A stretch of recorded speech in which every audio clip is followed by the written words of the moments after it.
It is 5:35 p.m. I call the meeting to order. Let's do a roll call. This is Brian. I'm president, GC vice president. This Okay. is Andy, and I'm president. This is Rainey, secretary. Thank you very much. We have a quorum. All right, item number 3, Governing Council Administrative Discussion and Action Items 3.1. A recommendation to approve the agenda for the January 9th, 2025 regular meeting.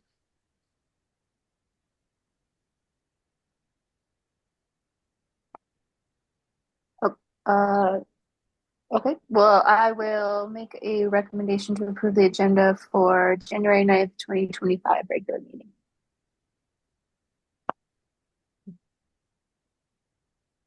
And I will second. Thank you. Roll call vote. This is Brian. I approve. This is Andy. I approve. This is Rainey, I approve. Okay, motion passes. Thank you. Item 3.2, a recommendation to approve the minutes from the December 12th, 2024 regular meeting. I'm happy to accept a motion when you are ready. This is Andy. I'll make a motion to approve the minutes from the December 12th, 2024 regular meeting. And this is Rainey, I second. Thank you. Roll call vote. This is Brian. I approve. This is Andy. I approve. This is Rainey, I approve. Motion passes. Item number 4, public comment. Do we have anybody online who wants to provide public comment this evening? We do not, although Monique has just joined us. Hi, Monique. Hello.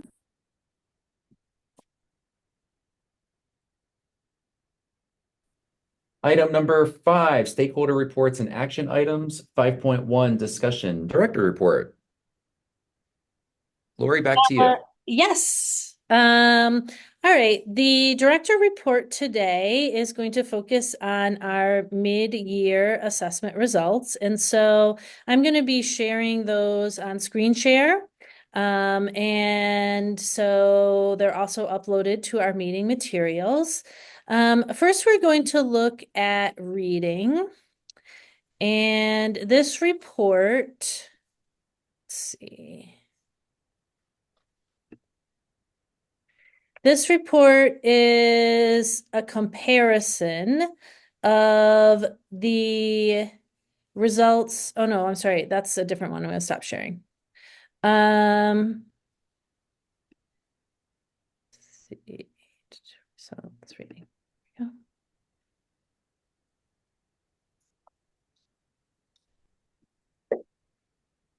So this is iReady. So this is 3rd through 8th grade students. This is reading. And you can see this thicker top bar is how students placed in the assessment they took in December.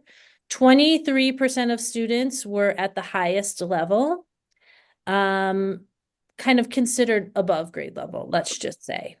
21% of students were at this next level, roughly considered on grade level. 23% of students were at this yellow level. That's considered approaching or nearing grade level, or maybe one grade level below. This red bar right here, 8% of students were 2 grade levels below, and then 24% of students were 3 or more grade levels below. This smaller bar right here, though, that's how students scored on this assessment when they took it in August. So we are seeing growth, positive growth in the right direction, right? Our green is getting bigger. Our yellow is staying roughly the same, and our red is getting smaller. So that represents students at these lower levels moving up all the way across the board. This right here gives you the number of students who actually score at each level. The domains don't really, unfortunately for this assessment, give us a lot of helpful information. Because we're talking about 3rd through 8th graders, we don't have a lot of students who still score with phonics needs or high frequency word concerns. Vocabulary and comprehension, both literature and informational texts, tend to be relatively similar for kids. Usually they score the best on vocabulary, the second best on comprehension of literature, and comprehension of informational text is the hardest.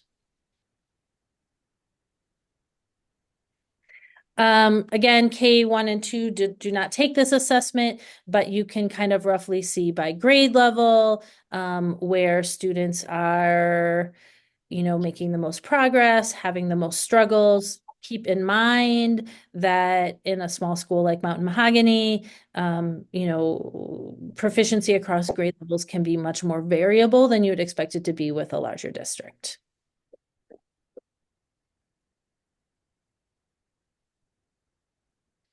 Some of the conversations that grew out of taking a look at this data, we talked, and this was when we were having PD days before students came back earlier this week. We talked about how reading fluency is research shows it's a very large predictor of reading comprehension. And that's mostly because of cognitive load, right? So if your brain is reading words effortlessly, you have more cognitive capacity to devote to understanding the inferences that are in a text, or working through vocabulary, or just building your comprehension of the text overall. If decoding the language is slow and laborious for you, that's taking a lot of your brain power, and you're not spending much of your capacity on understanding what you're reading. We already use the DIBELS to assess reading fluency in kindergarten through 5th grade. But, based on this discussion, we've decided to start assessing all the middle schoolers for their reading fluency as well. So the advisors are going to do that in advisory starting next week. And once we get that data back, we'll take a look at, besides students in program who you might expect to have challenges with reading fluency, what other needs we discover. We've talked about implementing a reading fluency routine in advisory. I don't think it'll really work that well to put it into ELA class because there's so many other things that, the ELA teacher needs to cover as a part of the curriculum. So we need to find other little windows of time where students can work on their reading fluency. We are going to offer 4th quarter a reading intervention class that's just for middle school students who aren't already in program.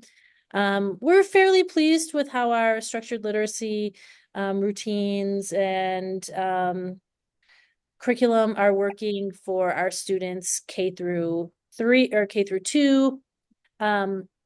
This fall, in grades 3, 4, and 5, we decided to start what we're calling literacy walk. So between lunch and last recess, students are regrouped on their needs and their strengths, not on their grade level.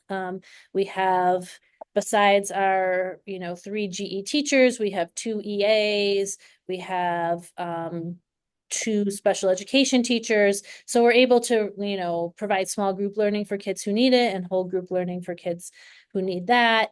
And that's been really, I think, a successful strategy for that language learning. And I will share a comment from a teacher, it was great, that when we got our mid-year results in, what did she say? I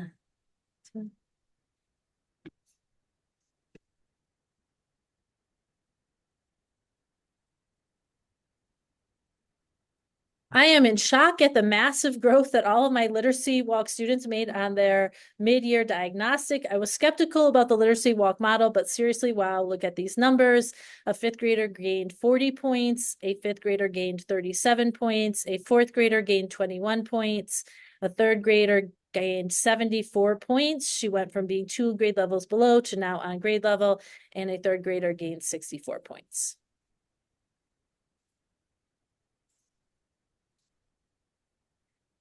Any questions about that report? Lori, you actually kind of addressed something that that jumped out to me. Of course, as the kids get older, the gaps get bigger, Mm-hmm. and sixth grade and eighth grade in particular. But I heard you talk about additional intervention for middle school students. Mm-hmm. So that's a good thing. Mm-hmm. The growth that is, I mean, there's definitely growth overall, which is awesome. Was there any discussion among the team there about eighth grade in particular? Just looking at the percentage of students who are at or above grade level actually decreased between BOI and MOI. Granted, we're talking about 21 students, Mm-hmm. but that was the only grade where there was a decrease. I will take a closer look at it. Unfortunately, eighth graders, it's often like I don't want to take this test. I don't care about my results thing. Um, so, it could be student buy-in on some level. But I, it's not, it's not that they're getting a different curriculum or different instructional methods because we have a multi-age model. So it also can sometimes be just like I talked about that class to class variability, Brian. And then, you've got a lot of reports. I'm not sure if you were going to go through all I'm of them. not going to go through each one. No, I'm going to switch to math. Okay. And then I'll have you guys look at the executive summary for iStation, just in interest of time. The other reports are iReady's diagnostic growth. So you can see the percentage of students that have reached, not the percentage, sorry, the median stretch growth and the median typical growth. And then I also provided a new report from iReady. Being that it's new, I don't know how accurate it will be, but it takes a look at state standards and it predicts what percentage of students will be proficient either if like they took the test today based on today's score, or if they by the end of the year reach their typical growth, or if by the end of the year they reach their stretch growth. Does that make sense? Makes sense to me. And my wonder, Lori, was whether these other reports that you've made available, but maybe you just won't touch on today, maybe we could dig into them through the Academic Excellence Committee. I think that's an excellent recommendation. Yeah. All right. So the next thing I'm going to share is that same results report, but for math.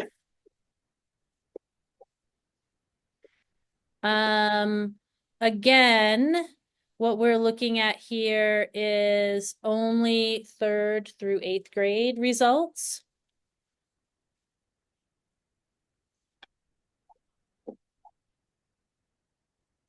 And you can see on this thicker bar here, we had 9% above, 14% at, 38% one grade level below or nearing, 18% two grade levels below, and 21% three or more grade levels below. And you can compare that to the scores at the beginning of year. That's this thinner bar right here. Again, we're seeing some pretty good growth when it comes to students not scoring in the red. Because here our yellow has jumped up from 28% to 38%. And you're seeing decent growth here in the on grade level, but it's just, not enough to move substantial numbers of students to at grade level. When you look at the different domains, again, they're roughly similar. Geometry is the lowest scoring one, followed by number and operations, algebra and algebraic thinking, and measurement and data. Students performed a little better, but nothing that would lead you to think like, oh, this is the root of the issue. And when you look here, you can see the same information broken out by grade level.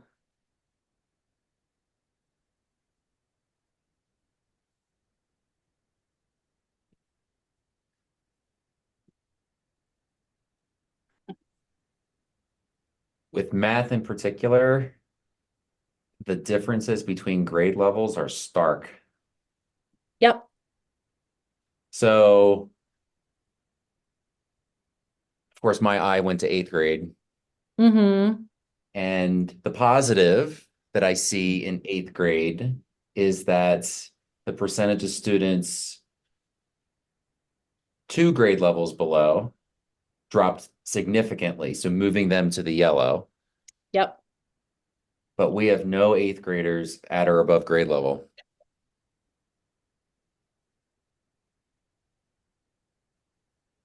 Yep. That is correct.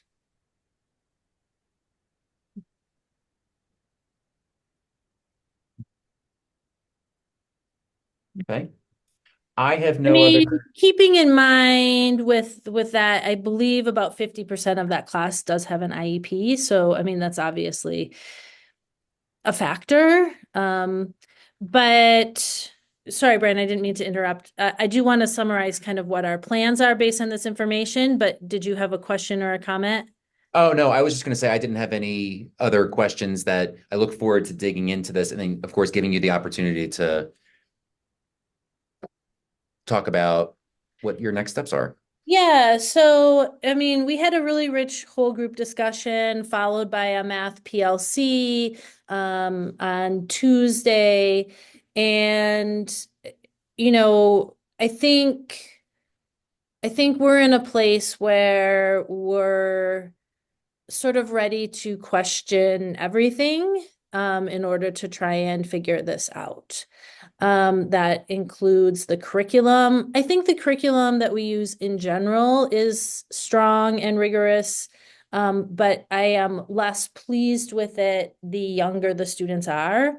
I do think, there's something about giving young kids worksheets that promotes a like fill in the blank, get to the answer mentality. That's like the opposite of like the math reasoning that we want to develop and also the math automaticity. We work with a lot of students who have what I would call fragile math understanding of like prerequisites or basics. And so they just don't have, if you were like, what's 16 minus 9, they would have to stop and think about that for a while. And they might even have to use their fingers or like count it out somehow or reach for a calculator or you reach for a number chart, all of which are, fine accommodations and modifications, but ultimately that's again going back to that cognitive load. It makes it harder and harder for them to reason, harder for them to solve word problems, harder for them to kind of I think be confident in themselves as mathematicians. We see a lot of students who really want adult reassurance at like every single step of the process. And so, they might then appear, if they're getting that adult reassurance and support in the classroom, to have a pretty decent, like, ability to stay up with grade level material. But when you put them in a context like an assessment where they have to do it 100% independently, they're like, I don't know, like they don't feel like they have the inner resources, like the mathematical reasoning to figure it out. They lack confidence. Or they often like will talk themselves out of the right answer, if that makes sense. So I think we're looking at trying to use what we're trying to do is to kind of think about math the way we think about literacy, which has been successful. So kind of dividing it into like the fluency and automaticity part, and then the reasoning and conceptual understanding part. And then also we have to find some different assessments, some screeners that can help us help kids who lack foundational number sense to develop it. Because, iReady just tells you, oh, this student is 3 or more grade levels below. It doesn't tell you why or what you need to help them with as a teacher. We've been sending all of our staff to this AVMR Math Professional Development, which is really powerful and excellent. And they have some really great assessments to dig into that. And we have about, I would say, 30-ish kids who are working with our high dosage tutor who have all been assessed using that tool. But it's a little bit too much to use on a whole school, whole class, like tracking basis. So we're looking at something called the Universal Screener for Number Sense that might be able to fill that need. We're going to take a look at, is it the curriculum? Is it how we're implementing the curriculum? Do we need to allocate more time? Do we need to really up our use of manipulatives in order to just kind of bring some fresh thinking to this, right? Because post-COVID, what the information in the field was, okay, we're going to do learning acceleration, which means keep everybody teaching the grade level content. And then when they run into stuff that they didn't learn that they should have, just give them some just-in-time refreshers. And that really works for some kids. And you can see that it works for some kids. It's not working for all kids. So maybe we need to do like a math walk, similar to our literacy walk, where we give some kids some time with some of their missing skills that, we would have hoped they would have developed at a younger level and that they didn't, in order that they become more secure mathematically. Maybe we need to be really looking at how we're teaching math to our youngest students so that when we send them to third grade to these tested grades, they have more math fluency that they can rely on. So I'm sure, Leora can chime in when she gives her head teacher report. She teaches a lot of kids a lot of math every day, but that's just kind of a summary of our discussions in a nutshell. Are there any questions? Okay. The last report I want to share is the executive summary for iStation. And so the state requires us to use a different assessment for our K-1-2 students as compared to what we use for 3rd through 8th grade. That's called the iStation. So this is the iStation reading results. And below it, we have the iStation math results.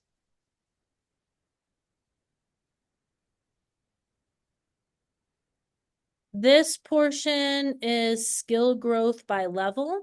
So it just draws a little line between the beginning of the year and the mid-year assessment. And then it breaks it apart into students who are red, students who are yellow. Red is the lowest, yellow second lowest. White is mid-range. Then there's 2 different colors of green. So you could be looking to see, for example, here in 1st grade, the students who were below grade level at the beginning of the year, they are on this trend lines to where they are now, like more mid-range. The students who started the year above grade level in 1st grade have kept pace with expected growth, but haven't made more than that, if that makes sense. So they're kind of, that line is straight across. It's not going up or down. Ignore 3rd grade. I think only 1 or 2 kids took this assessment in 3rd grade, so that's not a collective score.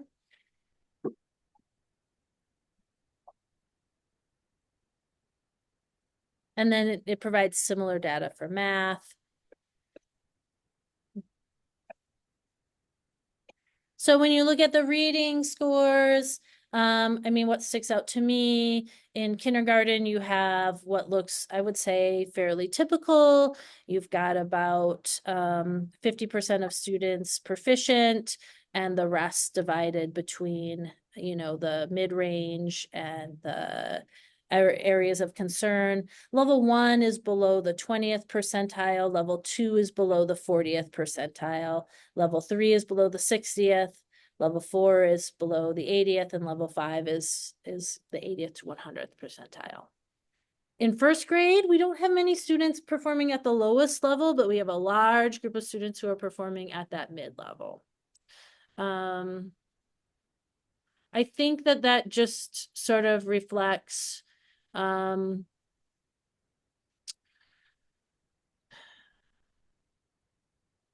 composition of the class and the time it takes for the structured literacy to work.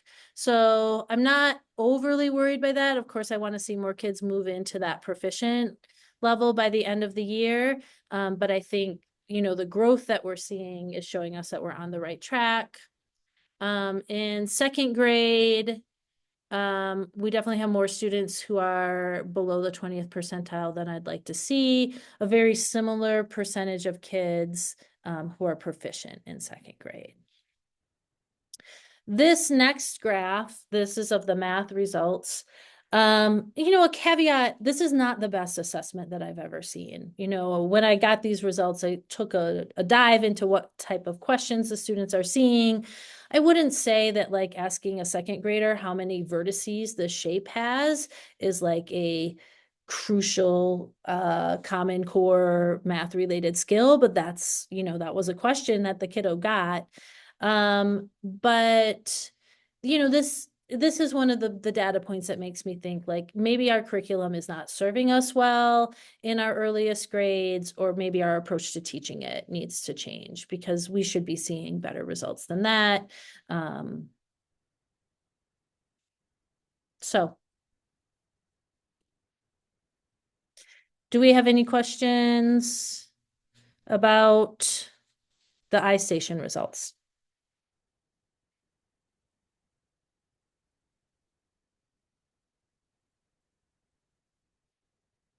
Okay, well, it's a lot of information to download in a short amount of time. Of course, I've had a long time to look at it and think about it and dig into it and read, different research. So I don't expect you guys to, have digested it all in one go. I think we'll take all of this to the Academic Excellence Committee, and Brian, we can go from there. We can always revisit them, at future governing council meetings for sure. I'm going to stop sharing my screen. And does the governing council have any other questions for me as a part of the director report?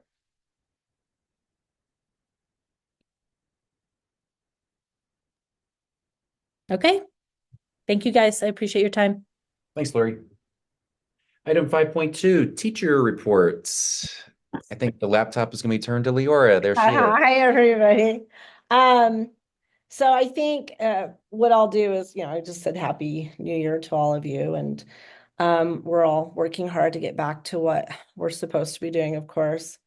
I didn't put this in my report, but one of the things I'll say is that at our last full staff meeting, I really felt a sense of we're really dedicated to seeing where we can always improve to serve our students better.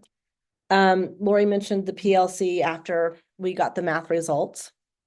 And one of the things that I think was really interesting about this math PLC is we were all really just, what can we do to make our students better mathematicians? And it's not just about giving everybody better data, but rather how do we make these students feel like they're really learning something valuable? How do they use that in their everyday life?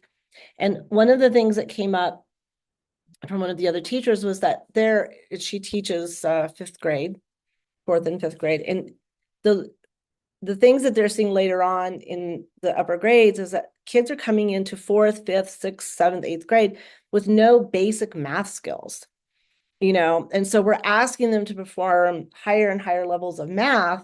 And these kids, if you ask them what 10 minus 8 is, they have to like maybe think for too long, and then they're like doing this.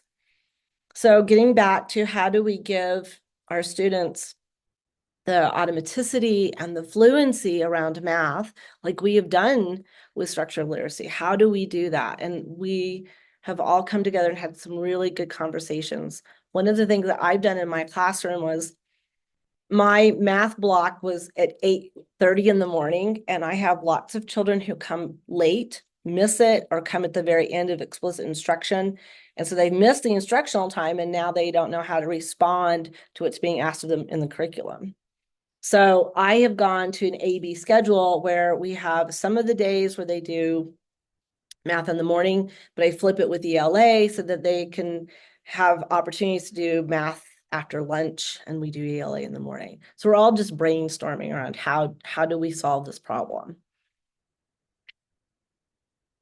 Any questions there, thoughts, comments? Okay.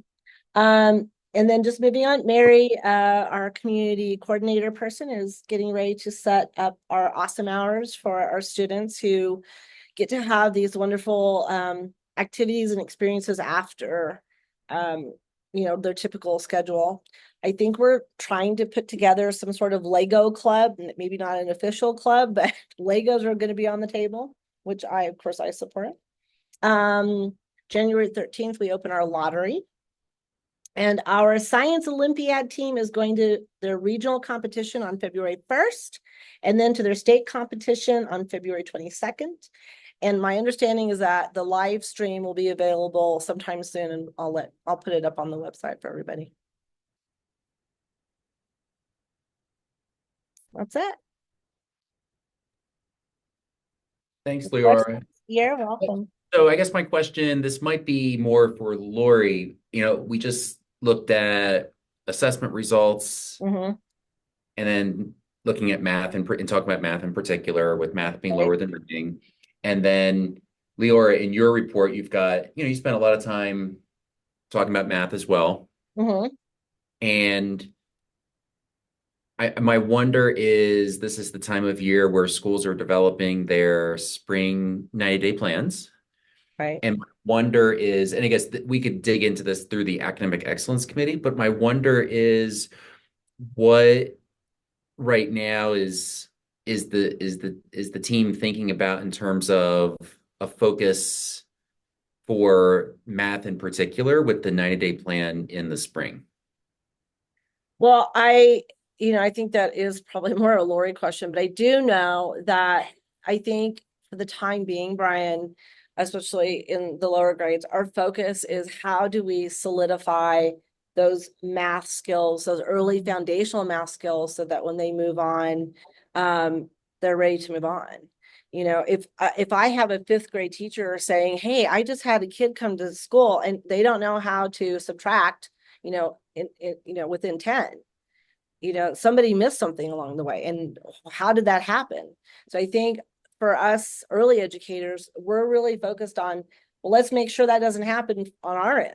Let's make sure that we're drilling down and we're making sure that at the very least, these kids understand what 10 is. What does that look like? How do you deconstruct it? How many ways can you make 10? And then moving on to 20 and then 50 and then 100. And so I think that's pretty much where, especially K through 2 is focused. Like, how do we make sure that doesn't happen again? Brian, I'll just pop in to say, one of our critical actions will be that number screener assessment that will give us some data on fluency and automaticity. I think that I will be stipending someone, probably the person who's leading our math PLCs now, in order to help us build a fluency and automaticity program. I don't know that it'll be implemented this school year, but the idea is that we would have everything in place for next year. Cool, thanks. Yeah. And Leora, thank you so much for your report. Oh, you're welcome. Are there any other questions or comments for Leora? Okay. Back to the agenda. Item 5.3, Family Council Reports. Okay. Item 5.4, Student Council Reports. We do not have a member of the Student Council. Okay. Item number 6, Finance Committee. 6.1, Discussion, a summary from the previous Finance Committee meeting on January 6th. And is this going to be Elizabeth this evening? It is. And can you guys hear me okay? Yes, thank you. Oh, fab. Earbuds, I'm never sure. So we tried something a little bit different in the finance committee, and I'm going to try it with you guys as well. And that is I'm going to present the non-action items from the report first, so we don't have to like circle back to them. And we're probably going to reformat the report next month to reflect that. So, so if you're looking at the report, I'm going to be jumping around a little bit. So, I'm going to go down past the bars in the report, but we don't have any bars this month. Temporary loans to other funds, we will be reporting when we present the December financials, which should be next month. And the RFRs, I was going to share report with you as soon as Lori lets me share. All right. There you are. Okay. All righty. And there's been one small change since we presented this to finance. So this is actually the last page. Let me scroll up. Okay. So Mary was really busy in December and she got quite a few things submitted just before we went on break. Most of which we're still waiting to come in. And you'll see that so this is the one right here. So we, the email that they sent explaining the money they gave us was really, really wide and we didn't catch all of it. So they did actually reimburse us for the full request. It looked like we were $1,000 short, but we weren't. So that was good news. And then we are going to be doing some more billing, hopefully next week. There are some that we had to wait for bars to go through PED and they have now, so we can bill. And then normally we would bill for December lunch claims by tomorrow, but the system is broken right now, so we will be billing as soon as it is available. Does anybody have any questions on the request for reimbursements? All right. So, and then the last item in the finance report is the pledge collateral report, which will also be presenting the quarter end next month when we do December. So now I'm going to go back to the actual financial statement, and that this is for the month of November. And of course, I'm at the end. Elizabeth, would you mind if I just made a very quick comment? Yes. On your financial report, even though, you know, there wasn't a pledged collateral report or the temporary loans, I really like that you still had the placeholder in there saying the next time that would be shared with the group. So thank you for that. Thank you. And it helps me out too, which is one of the reasons I kept it in there. It's like, okay, next month you need to make sure you do it. So, all right. So this is our statement of financial position for the month of November. And if we go to the third page, you can see that we have a grand total of 1,064,000 and change, which puts us in a good position. And of that, about 603,000 are in operational. And you can see that there are some negative numbers in the 2,000 or the 20,000 funds. And I was just double checking against the RFR report, and about half of those have been billed, which is great. And we're just, some of them, the money's come back, some of them, but it's going to be reflected in December, and some we're still waiting for reimbursement for. And then the other ones that are over 5,000, we're going to work on getting to next week. Are there any questions on the statement of financial position? All right. Next up is the statement of revenue, expenditures, and changes in fund balance. And this gives you a summary of our year-to-date actual expenditures by revenue source and expenditure functions.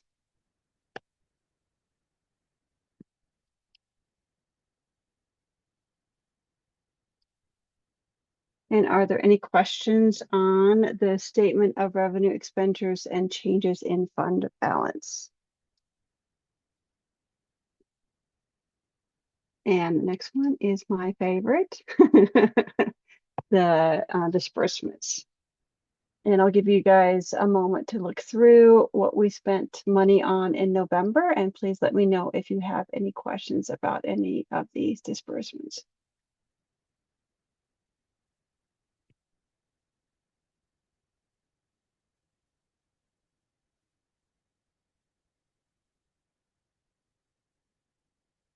And you'll notice that there's a payment to me and to Lori that has quite a few items in it, and that's because I was paying off quite a few different purchase orders that are reimbursements for purchases we had made.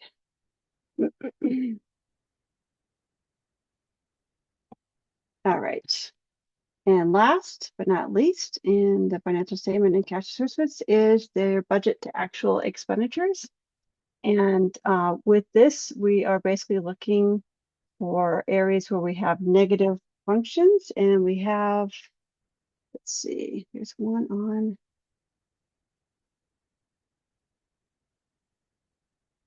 So this one right here, we ended up spending a little bit more on our CPI training than we expected. So at some point in time, we'll probably need to do a bar, but we were going to wait until we had a little bit more than 11,000 that need to get moved around. And so we'll probably be doing that next month. And then we have one in our food service, and that's because we had originally put salary in here, but we just don't have the funds for it. So we've moved most of the salary out, and most of the rest will be corrected in December. And then the other two that we had are actually corrected by bar 2515 that you guys approved in November. But the PED did not approve it until December, so we can't make the edits until the December. So that's this bit right here. And actually there was one. So this right here, the workers' comp premium is going to get moved to 27,528, and then we have an increase. It's going to cover this as well. So and then this is the last page. So, and other than that, everything else looks good in the budget to actual expenditures. Does anybody have any questions?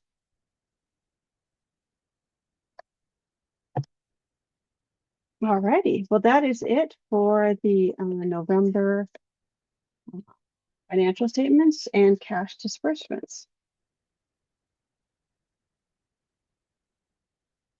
Which is item 6.2, a recommendation to approve financial statements and cash disbursements for the month ending November 30th, 2024. Is there a motion?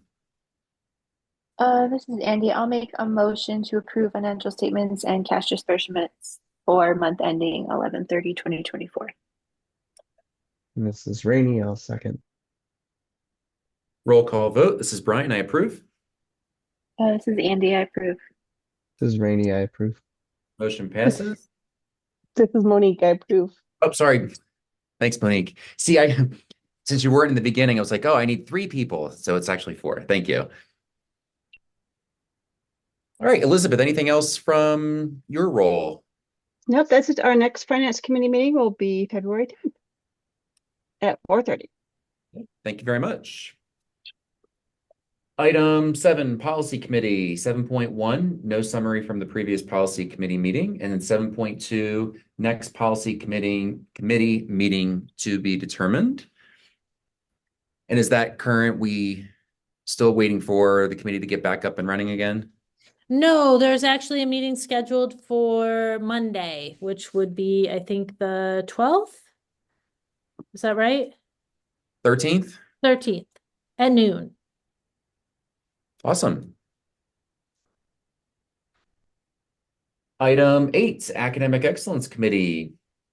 Item 8.1, summary from Academic Excellence Committee meeting on December 10th, which we probably did at the December meeting when we adopted the strategic plan. And the committee took a much needed break after the strategic planning work. And as we discussed earlier in this meeting, I think it's a good idea to bring the more detailed assessment results reports to the committee and have a conversation there and potentially bring that back to the full governing council. Lori, likely sometime this weekend, I'll send an email to the groups so we can find a date and time Thank you. and maybe go back to recurring meetings at the same day and time on a monthly basis. Mhm.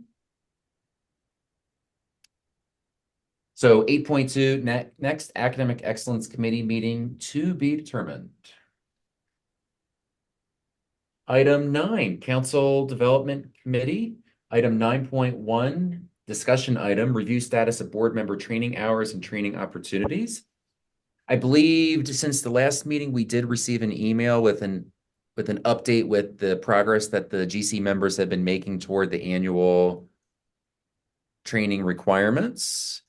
So just make sure everyone is staying on top of that and the differentiated requirements for new board members, the expanded requirements.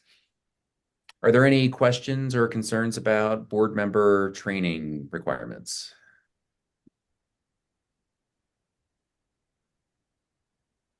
Item 9.2, discussion item, review recruitment of board members and candidates for governing council. The guest that we had at our November meeting, I did follow up with him, and he has other opportunities outside of his day job that he's going to pursue at this time. He appreciated being able to observe the November meeting, but he is going to pass on pursuing GC participation at this time.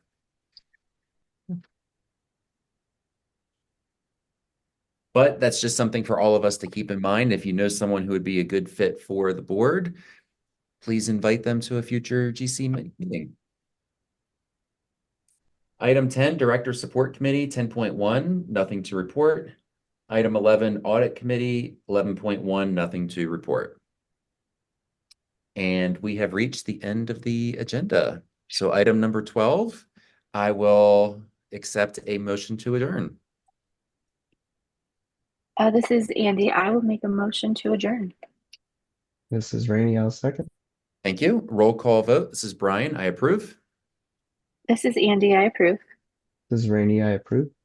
This is Monique and I approve. Motion passes and the meeting adjourns at 6:22 p.m.